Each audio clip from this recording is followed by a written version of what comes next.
우리를 불쌍히 여겨 주시옵소서.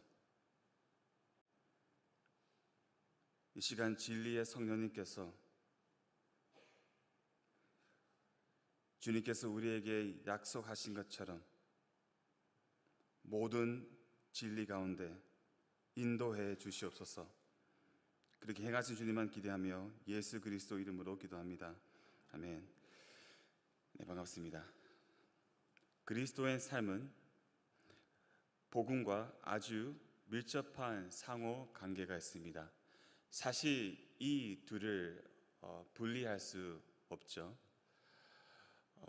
삶 따로 복음 따로라는 말은 없다는 것입니다. 종교개혁자 존 칼빈은 신학은 경건이다 라고 말했습니다. 신학은 경건이다. 무슨 말일까요? 하나님을 아는 지식은 반드시 동시에 경건한 삶을 일으킨다는 것입니다. 내가 하나님을 실제로 안다면 그 아는 만큼 내가 경건한 삶을 살게 된다는 말입니다. 여러분, 복음은 항상 우리에게 반응을 요구합니다. 반응. 예수님께서 공생의 사역을 시작하시면서 하나님의 말씀을 선포하실 때에 회개하라, 복음을 믿으라 라고 우리에게 반응을 요구하시죠. 회개하고 믿는 것은 회심이라고 하고, 회개하고 믿는 것은 성화의 삶의 근본적인 요소이기도 합니다. 성도의 삶은 시간이 지나갈수록 점진적으로 회개와 믿음의 삶이 더 깊어집니다. 마틴 루터는 성도의 전체의 삶은 회개의 삶이라고 말했습니다. 여러분, 이 자리에 지금 복음을 듣고 있습니다. 앉아서 복음을 듣고 있습니다. 그러나 우리는 단지 머릿속에 지식을 채우는 것이 아니라 마음과 삶으로 복음에 대해 반응해야 합니다. 복음의 능력이 우리에게 역동적이고 효과적인 영향을 끼쳐서 반응하여 복음의 능력을 우리 삶에서 드러내야 한다는 말입니다. 그러나 너무나 안타까운 우리의 현실은 내 삶에서 이 복음의 진리와 나를 충돌시켜 본 적 없이 지식 따로 삶 따로 사는 교인들이 상당히 많다는 것입니다. 본문을 살피기 전에 교회를 다니고 복음을 믿는다고 하는 신자들의 흔한 세 가지 반응에 대해서 함께 나누겠습니다. 복음에 대한 신자의 가장 흔한 첫 번째 반응은 무지입니다. 무지.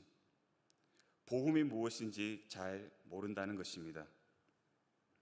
복음을 안다는 것은 단순히 머리로만 아는 것이 아니라 마음속까지 깨달아서 자신이 변화되어 나는 그리스도와 함께 죽고 그리스도로 사는 성도의 삶이 이루어질 때까지가 복음을 안다고 말할 수 있습니다. 그래서 복음을 안다는 말은 변화된 만큼 안다고 말할 수 있는데, 만약 그 변화된 증거가 우리 삶에 보이지 않는다면 여전히 복음에 대해 무지의 상태에 있을 수 있다는 것입니다. 여러분, 아무리 뛰어난 신학 박사라고 해도, 성경을 줄줄 외운다고 해도, 내가 복음을 동의한다고 해도 나를 부인하고 예수 그리스도를 따라가지 않는다면 죄송하지만 아직은 복음에 대해 무지한 상태에 있을 수 있습니다. 두 번째 반응은 많은 신자가 복음을 무시합니다. 무시합니다. 복음을 단지 성경 공부 기초 정도로, 세례 문답용, 전도용 복음 정도로 취급한다는 거예요. 나는 이미 복음이 무엇인지 아니까 기초적인 것 말고 더 차원이 높은 진리를 말해주세요 라고 말하는 교인들이 많다는 것입니다. 아니요. 여러분, 복음은 기초가 아니라 총체적인 진리입니다. 복음보다 더 높은 차원의 진리는 이 세상에는 없습니다. 복음은 우리에게 전부입니다. 세 번째 반응은 복음에 대해서 무관합니다. 무관합니다.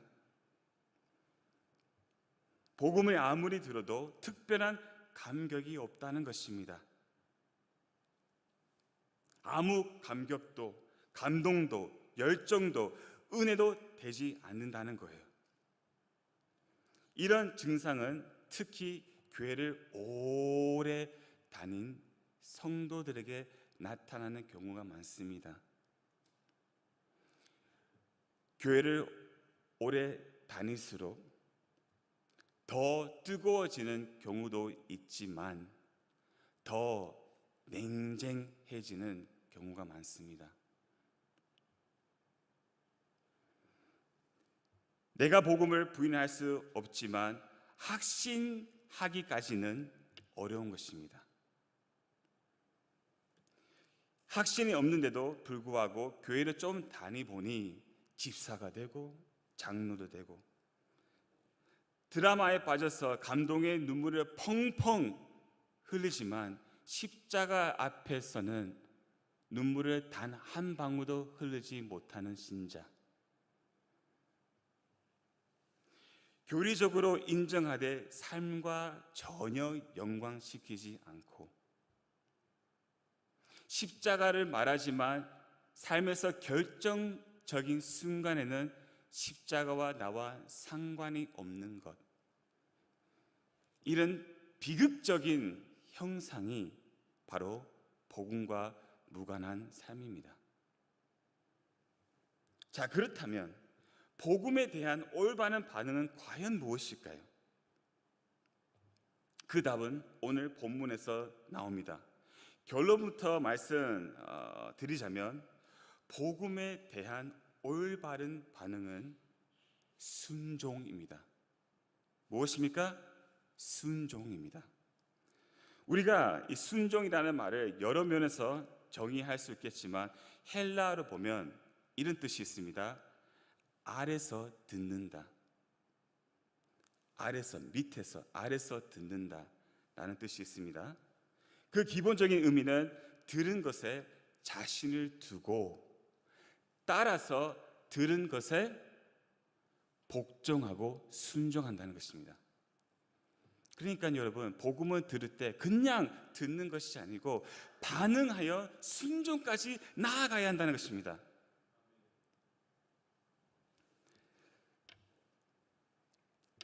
D.H. 본 해퍼 목사님이 순종 없는 기독교는 값싼 은혜라고 했습니다. 순종 없는 기독교, 주대심 없는 기독교는 어떤 기독교라고요? 값싼 은혜. 값싼 은혜. 이 놀라운 사실을 오늘 본문이 강조하고 있습니다. 다 같이 12절 말씀을 읽겠습니다. 12절 말씀. 그러므로 나의 사랑하는 자들아, 너희가 나 있을 때뿐 아니라 더욱 지금 나 없을 때에도 항상 복종하여 두렵고 떨림으로 너희 구원을 이루라. 아멘. 12절 말씀을 접속사 그러므로로 시작합니다. 바울이 지금 자신이 앞에 말했던 내용을 논리적으로 연결시키기 위해 그러므로로 시작합니다. 먼저 우리가 생각할 것은 바울이 먼저 전했던 말씀입니다. 지난주에 그 내용에 대해서 우리가 잘 보았습니다. 6절부터 8절의 핵심은 무엇이냐면 바로 그리스도의 모범입니다. 그리스도의 모범. 그리스도의 모범은 무엇입니까? The humiliation of Christ. 그리스도의 낮아지심입니다. 그리스도의 낮아지심. 태초에 하나님과 함께 계신, 만물의 왕이신, 근본 하나님의 본체이신 주 예수 그리스도께서 자신을 철저히 비워 종의 형체를 취하사 사람들과 같이 되셨고 자기를 낮추시고 십자가에서 죽기까지 복종하셨습니다. 이 어마어마한 진리를 여러분, 우리의 제한된 이성으로는 도무지 이해할 수 없습니다. 이해할 수 없어요. 하나님의 아들 예수님이 자신의 모든 것을 버리시고 자신을 친히 낮추사 사람이 되셔서 나 같은 쓸모없는 죄인을 구원하시기 위해 십자가에서 죽기까지 하나님의 뜻에 복종하신 이 복음을 어떻게 이해할 수 있겠습니까? 아무리 생각해봐도 저는 이해가 안 됩니다. 여기서 끝나지 않습니다. 9절부터 12절 말씀은 The exaltation of Christ, 그리스도의 높아지심에 대해 바울이 묘사합니다. 자신을 철저히 비우시고 죽기까지 복종하신 예수님을 어떻게 하십니까? 하나님께서 지극히 높여주십니다. 모든 이름 위에 뛰어난 이름을 주셨고 모든 사람을 종말에 결국 예수님의 주되심 앞에 무릎 꿇고 경배할 것을 말하고 있습니다. 그렇습니다. 예수님은 산자와 죽은 자의 주님이십니다. 완전한 주권으로 만물을 통치하시는 절대적 주님이십니다. 자, 만약 우리가 이 엄청난 복음, 이 어마어마한 진리, 즉 그리스도의 낮아지심과 높아지심을 안다면, 우리가 진짜 믿는다면, 그러므로 우리도 또한 그리스도의 모범을 본받아서 우리 자신을 비우고 죽게까지 하나님의 뜻에 복종해야 한다는 것입니다. 이렇게 복음과 그리스도의 삶은 아주 밀접한 상호 관계가 있습니다. 다시 12절 말씀을 보시면 바울이 말합니다. 너희가 나 있을 때뿐 아니라 더욱 지금 나 없을 때도 순종하라. 무슨 말입니까? 지금 바울은 어디에 있습니까? 옥에 갇혀 있습니다. 순교당할 위기에 처해 있습니다. 그리고 이때 빌립보 교회는 리더십에 심각한 부재를 겪고 있었습니다. 이 사실을 알고 있었던 바울은 빌립보 교인들에게 권면합니다. 무엇을 말합니까? 내가 없을 때도, 내가 있을 때도 너희를 위해 낮추시고 높아지신 예수 그리스도께 항상 복종하라.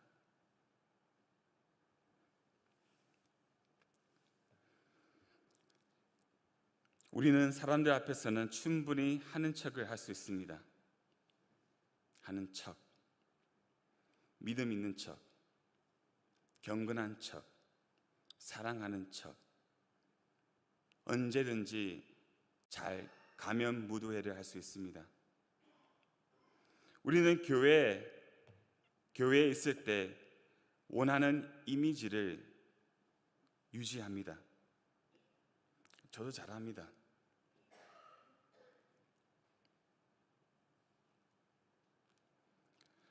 저 자신을 보면 저도 정말 위선적입니다. 그러나 믿음의 진정한 시험은 우리가 교회에 있을 때가 아니고 교회 밖에 있을 때입니다. 교회 안에서 말하고 행동한 것처럼 교회 밖에서 그대로 잘 하십니까?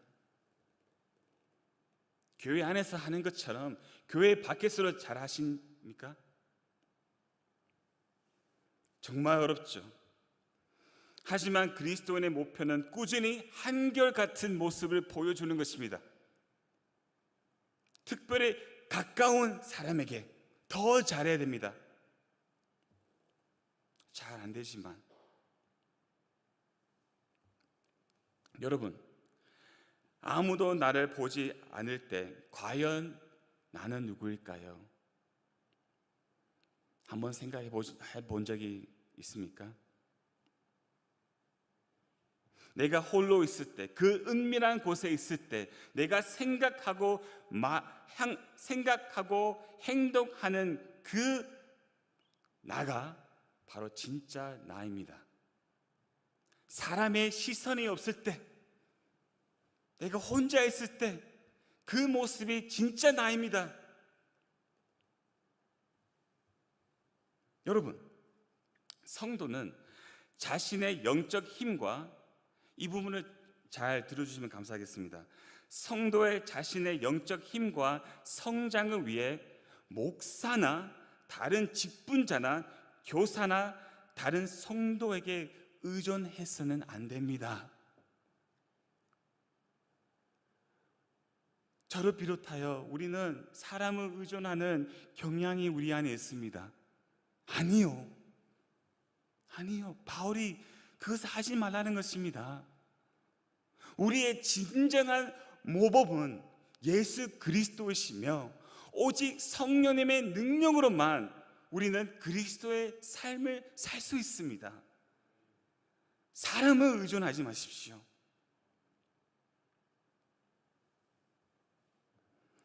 12절의 마지막 부분은 이렇게 말합니다. 항상 복종하여 두렵고 떨림으로 너희 구원을 이루라. 이 말씀을 굉장히 설명하기도 어렵고 이해하기가 어렵습니다. 너희 구원을 이루라. 무슨 뜻일까요? 예수님이 십자가에서 다 이루었다라고 말씀하셨을 때에 우리의 구원은 완전히 이루어진 것이 아닙니까? 우리는 은혜로 구원받는 것인데 행위로 구원받는 것이 아니잖아요. 예수님께서 이루신 구원이 부족해서 그 부족한 부분을 우리가 행위로 채워야 한다는 것일까요? 아닙니다. 그리스도 안에서 이루어진 구원은 완전하고 보존되어 있습니다. 여러분과 저는 그리스도 안에서 하나님 앞에서 이미 의롭게 되었습니다. 그렇다면 항상 복종하여 두렵고 떨림이는 너희 구원을 이루라는 말의 의미는 무엇일까요? 이루라 라는 뜻에 우리가 집중할 필요가 있습니다. 헬라어로 이루라는 말은 만들다, 불러일으키다, 효과를 발휘하다 라는 뜻들이 있습니다. 즉, 이 만드는 것, 불러일으키는 것, 효과를 발휘하는 것이 바로 순종입니다. 그럼 순종을 통해서 구원을 이루라는 말인가요? 그 뜻도 아닙니다. 예수님의 피값으로 이루어진 우리의 구원은 이미 부족함이 없고 우리가 무엇을 더 한다고 해서 구원에 보탤 수 없습니다. 자, 신약 성경 학자 피터 오브라이언의 주석을 보시면 그는 이루라는 말을 이렇게 정의합니다. 지속적으로 끊임없이 노력하여 순종하는 것. 이것이 중요합니다. 이루라는 뜻이 뭐라고요? 지속적으로 끊임없이 노력하여 순종하는 것. 종합해보면 바울은 너희가 나 있을 때뿐만 아니라 더욱 지금 나 없을 때에도 너희를 위해 낮추시고 높아지신 예수 그리스도께 지속적으로 꾸준히 끊임없이 노력하여 순종을 만들고 순종을 불러일으키고 순종의 효과를 발휘하여 구원을 이루라 라고 말하고 있습니다.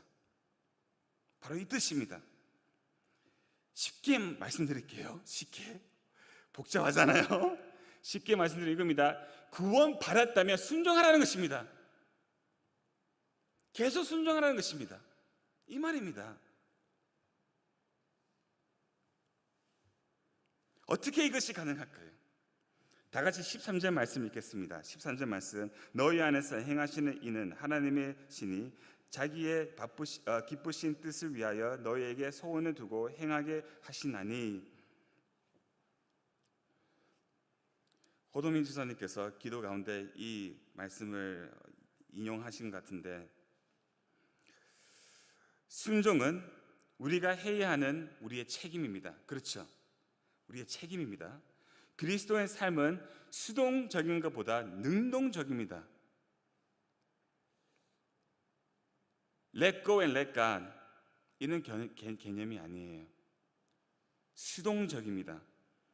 그러나 우리가 순종할 수 있도록 순종을 만들고 순종을 불러일으키고 순종을 효과를 발휘하게 하시는 이는 누굽니까? 너희 안에서 행하시는 하나님이십니다. 사실 이 12절과 13절 말씀은 하나님의 주권과 인간의 책임이라고 하는 아주 따뜻한 논쟁의 주제입니다. 지금도 그렇습니다. 교회 역사를 통틀어도 이 주제는 계속 논쟁이 되었습니다. 지금도 그렇습니다. 하나님의 주권과 인간의 책임. 하나님의 주권과 인간의 책임을 조화롭게 이루기는 쉬운 것이 절대로 아닙니다. 이 주제에 대해서 서로 충돌을 일으키는 파가 있습니다. 약간 어렵지만 하이퍼 칼빈주의, 다르게 표현하면 극단 칼빈주의가 있는데, 이 하이퍼 칼빈주의는 하나님의 주권만 강조하고 인간의 책임을 배제합니다. 하나님의 주권만 강조하고 인간의 책임을 완전히 없애버립니다. 반대로 알미니안주의는 인간의 책임을 심하게 강조하고 하나님의 주권을 약화시킵니다. 그러나 정통 개혁주의, 우리 교회가 정통 개혁주의라고 할 수 있겠죠. 정통 개혁주의는 그리스도의 삶은 100% 하나님의 주권이고 100% 하나님의 책임이라고 말합니다. 중요합니다. 이 규형이 중요합니다. 100% 하나님의 주권으로 이루어지지만 100% 우리의 책임으로 이루어진다는 것입니다. 즉 예수님을 믿는 것은 누구 책임입니까? 우리 책임이에요. 내가 믿는 것입니다. 그러나 내가 믿을 수 있도록 그 믿음을 주시는 분은 누구십니까? 하나님이시란 것입니다. 이해하시죠? 우리가 다 알고 있는 것입니다. 이것은 너무나 신비적이고 오직 믿음으로만 이해가 됩니다. 바울은 지금 그리스도의 삶의 두 가지 측면을 제시하고 있는데, 첫 번째는 방금 말씀드린 것처럼 지속적으로 순종하는 것은 우리의 책임이고, 둘째는 그 엄숙한 책임을 우리가 다할 수 있도록 능력을 주시는 분은 하나님이십니다. 하나님이십니다. 그리스도의 삶에는 언제나 우리의 책임이 있고 우리의 역할이 있고 하나님의 역할이 있습니다. 다시 13절 말씀을 보시면 자기의 기쁘신 뜻을 위하여 너에게 소원을 두고 행하게 하시나니, 자, 하나님의 기쁘신 뜻을 위하여 우리에게 하나님의 소원을 두시고 그것을 행하게 하십니다. 그렇다면 하나님의 기쁘신 뜻이 무엇일까요? 중요하잖아요. 찰스 스퍼전 목사님은 하나님의 기쁘신 뜻은 성도의 거룩한 삶이라고 말합니다. 하나님 기쁘신 뜻이 무엇입니까? 거룩한 삶입니다. 거룩한 삶은 무엇입니까? 하나님의 약속을 신뢰하는 삶, 자기를 부인하는 삶, 자기를 다스리는 삶, 이것이 거룩한 삶입니다.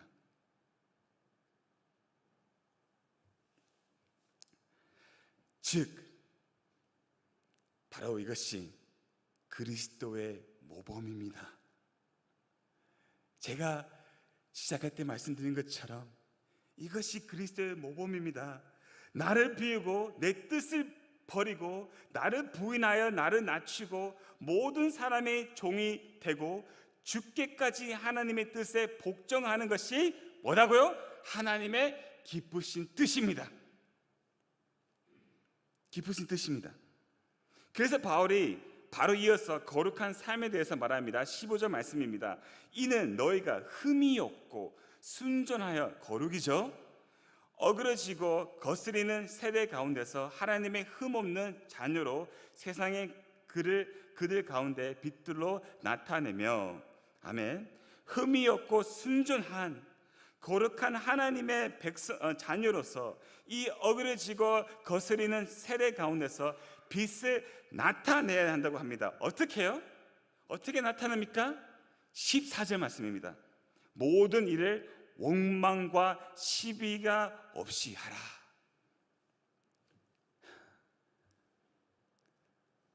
거룩한 삶, 그리스도의 모범을 따르는 삶은 우리가 아주 거대하게 생각하지만 아니에요. 원망하지 않는 겁니다. 시비하지 않는 것입니다.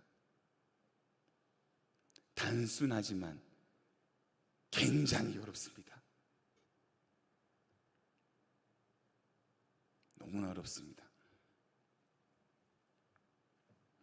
원망은 다르게 표현하면 불만입니다. 불만입니다. 저만 봐도 얼마나 불만이 많은지 모릅니다. 저의 어머니에게, 저희 아내에게 얼마나 불만을 많은 표현하는지 부끄럽습니다. 우리는 기본적으로 불만족스러워합니다. 그러나 무엇을 말하고 있습니까? 모든 일을 할 때 원망하지 말고 불만하지 말라. 자, 여러분, 이 14절 말씀이 3절과 4절 말씀과 연관이 있습니다. 3절 말씀, 아무 일에든지, 맞아요, 일이잖아요. 아무 일이든지 다툼이나 허용으로 하지 말고 오직 겸손한 마음으로 각각 자기보다 남을 낮게 여기고, 4절, 각각 자기 일을 돌볼 뿐더러 또한 각각 다른 사람들의 일을 돌보라. 나의 기쁨을 충만하게 하라. 아멘. 바울이 바로 이어서 그리스도의 모범을 삼아서 5절 말씀, 너희 안에 이 마음을 품으라. 곧 그리스도 예수의 마음이니, 그리스도의 마음을 품어서 그리스도를 따라 살아야 하는데, 그리스도처럼 남을 낮게 여기고 다른 사람들의 일을 돌보기 위해 어떻게 해야 됩니까? 6절부터 8절 말씀이 나옵니다. 어떻게 남을 낮게 여기고 더 좋게 여기고 남의 일을 돌볼 수 있을까요? 자신을 비울 때, 그러니까 너 자신을 비울 때 뭐 하지 말랄까요? 원망하지 말고 불만하지 말라. 종의 모습으로 다른 사람을 섬길 때 원망하지 말고 불만하지 말라. 나를 낮출 때 원망하지 말고 불만하지 말라. 죽기까지 하나님께 복종할 때 원망하지 말고 불만하지 말라. 이것입니다. 이것이 세상에서 하나님의 빛의 자녀로서 사는 삶입니다. 하나님의 기쁘신 뜻을 성취하는 삶입니다. 이것이 그리스도의 마음에 품는 삶입니다.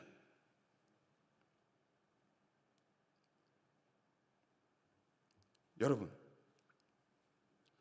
복음과 그리스도의 삶은 아주 밀접한 상호관계가 있습니다. 그리스도의 모범을 본받아서 아무 원망과 시비 없이 나를 비우고 모든 사람의 종이 되며 나를 낮추며 죽기까지 복종하여 복음을 영화롭게 하는 삶을 사는 우리 모두가 되기를 소망합니다. 아멘. 기도하겠습니다.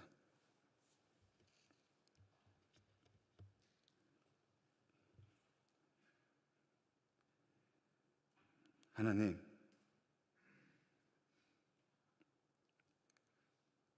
어마어마한 복음의 진리를 선포했지만 그 진리 따라 살지 못하는 저의 비참한 모습을 보게 됩니다.